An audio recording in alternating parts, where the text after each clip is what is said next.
Hello guys, இது நம்ம forecast heroes.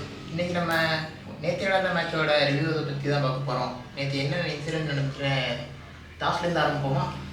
Mi versus SRH. First எடுத்தோன்னே எம்ஐ டாஸை வின் பண்ணிட்டாங்க. வின் பண்ணவங்க பவுலிங் எடுத்துருந்துருக்கலாம், ஆனால் பேட்டிங் எடுத்துட்டாங்க. ஆனால் பவர் ஹிட்டர்ஸ் நிறைய பேர் இருக்காங்க. எப்படியும் 250 மேலே போகணும்னு நினச்சோம், ஆனால் 250 புள்ளியை சுட்டி எஸ்ஆர்ஹெச் திரும்ப பவுலிங் யூனிட் பெருசுன்னு காமிச்சிட்டாங்க. பேட் கமிங்ஸ் வந்ததுலேருந்து பவுலிங் யூனிட் நல்லா தான் இருக்குது. ஆமாம், கண்டிப்பாக நல்லா இருக்குது. அவர் கேப்டனாக ஆஸ்திரேலியாவுக்கு என்ன பண்ணுறோ அது சிறப்பாக இங்கே எஸ்ஆர்ஹெச் சூப்பராக பண்ணிக்கிட்டு இருக்காரு.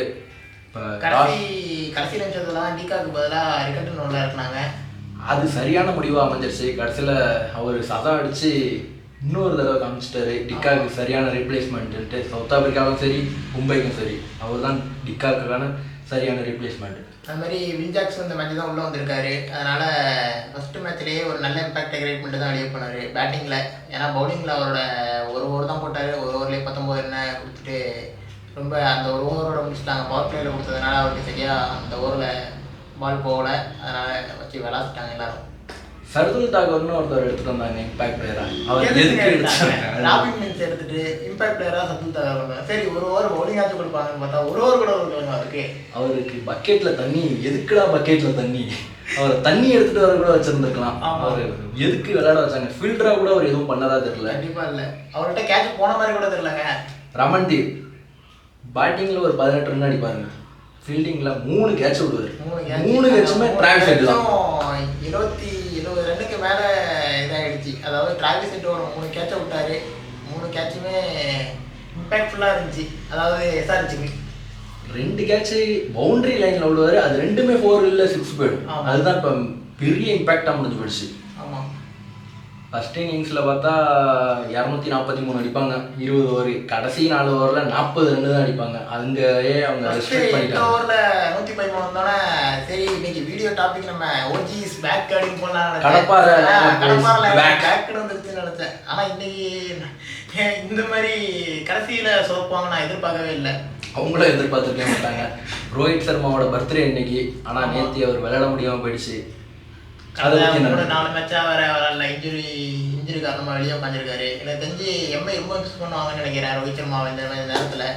அவரோட கேப்டன்ஸையும் சரி, அவரோட ப்ரெசன்ஸையும் சரி, ரொம்ப மிஸ் பண்ணிட்டு இருக்காங்க.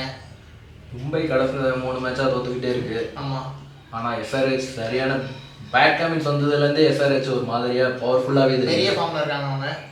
செகண்ட் இன்னிங்ஸில் பார்த்தீங்கன்னா ஃபஸ்ட்டு 2 பேரும் வராங்க. அபிஷேக் சர்மா, டிராவிஸ் ஹெட் 2 பேருமே ஆல்ரெடி அவங்க 2 பேரும் ஃபார்மில் தான் இருக்காங்க. அபிஷேக் சர்மாவால் திருப்பி ஃபார்முக்கு வந்துட்டார். இந்தியாவில் ஏதோ அந்த இன்டர்நேஷனலில் கொஞ்சம் சொதப்பிட்டு இருந்தார் T20 வேர்ல்டு கப்பில். இருந்தாலும் அதுக்கப்புறம் ஃபார்முக்கு வந்ததுலேருந்து எஸ்ஆர்ஹெச்சுக்கு வந்ததுலேருந்து நல்ல பேட்டிங் பண்ணிகிட்டு இருக்காரு. இப்போ Travis Head Mumbai, Rohit Sharma connection codeword accepted. அதனால முடிச்சு விட்டுட்டாருங்க. ரோஹித் சர்மா விளையாடல, அவர் பார்க்குறாருன்னு தெரிஞ்சாலே பழக்கிறாரு. மும்பைங்கிறது ஒரு காதல் கதையாக இருக்குது. அவருக்கு அந்த ப்ளூ கலர் ஜெர்சியை பார்த்தாலே அடிக்கிறாரு. ஆஸ்திரேலியாவில் இருந்தாலும் சரி, இந்த பக்கம் இருந்தாலும் சரி, ரோஹித் சர்மா இருந்தால் போதும், தலைவன் பிச்சிருவான். முடிச்சுட்டான். 6 தான் அடிக்கிறான்.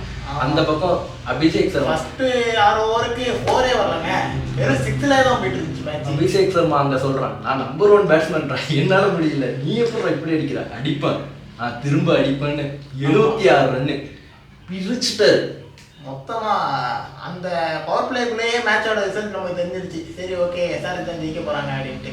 கடைசியில் ஹர்திக் பாண்டியா எல்லாம் முடிச்சு கொடுத்தாரு. ஹர்திக் பாண்டியா தான் டிராவிஸ் ஹெட் விக்கெட் எடுப்பார். அபிஷேக் சர்மா ஃபர்ஸ்ட் விக்கெட் எடுப்பார். ட்ரெண்ட் போல்ட் பிடிப்பார். டிராவிஸ் ஹெட்டுக்கு ஒரு கேட்ச் ஒன்று போனுச்சு கீப்பர்கிட்ட. ஆனால் யாருமே அப்பீல் பண்ணல, ஏன்னு தெரியல. அந்த கேட்ச் அப்பீல் பண்ணியிருந்தா கூட மேட்ச் அப்பயே மாறி இருக்கிறதுக்கான வாய்ப்பு இருந்துச்சு. படாததுக்கெல்லாம் அப்பீல் பண்ணிக்கிட்டு இருந்தாங்க. பட்ட கேட்சை விட்டுட்டாங்க. அவங்களே. அதுதான் ஒரு பெரிய ஒரு இதாக முடிஞ்சு போயிடுச்சு. அடுத்து ஹென்ரி கிளாசன் இன்டர்நேஷ்னல்லேருந்து ரிட்டையர் ஆகிட்டேன், நான் இனிமேல் அவுட் ஆஃப் ஃபார்மில் இருப்பேன்னு நினச்சிங்களா? அடிச்சாருங்க, சரியான அடிங்க. 22 பாலுக்கும் என்னமோ 50 அடிப்பார். 22 பாலுக்கு 50 அடிச்சாருங்க. மாறன அடி. அவர் அடித்த அடியிலேயே முக்கால்வாசி முடிஞ்சு போயிடுச்சு மேட்ச்சு. ஆமாம். அடுத்து சலீல் அரோரான்னு ஒருத்தர் வந்தார். புது பிளேயரு, அடிக்க மாட்டார். பும்ராவை நோ லுக் ஷாட் அடிக்கிறாரு. நோ லுக் ஷாட் அடித்தார். அதுவும் இல்லாமல் கடைசியாக முடிக்கும் போது பார்த்தா 300 ஸ்ட்ரைக் ரேட்டில் இருக்காருங்க. என்ன டீம்? யாரை விக்கெட் எடுத்தாலும் அடுத்த விக்கெட்டில் வந்து எல்லாம் ஆடிக்கிட்டே இருக்கானுங்க. எல்லாம் 200க்கு மேலே ஆடுறாங்க. என்ன டீமு என்ன இதுன்னு தெரில. அடிப்பான், யார் போட்டாலும் அடிப்பான். அடிச்சு பிரிச்சிட்டாரு. கடைசியில் 2 சிக்ஸ் அடிச்சு மேட்சை முடிச்சிட்டாரு. மேட்சை முடிச்சு ஒரு ஓவர் ஸ்பேரில் ஜெயிக்கிறாங்க. 243 260 அடித்தாலும் அடிப்பண்ணுங்கிறாங்க.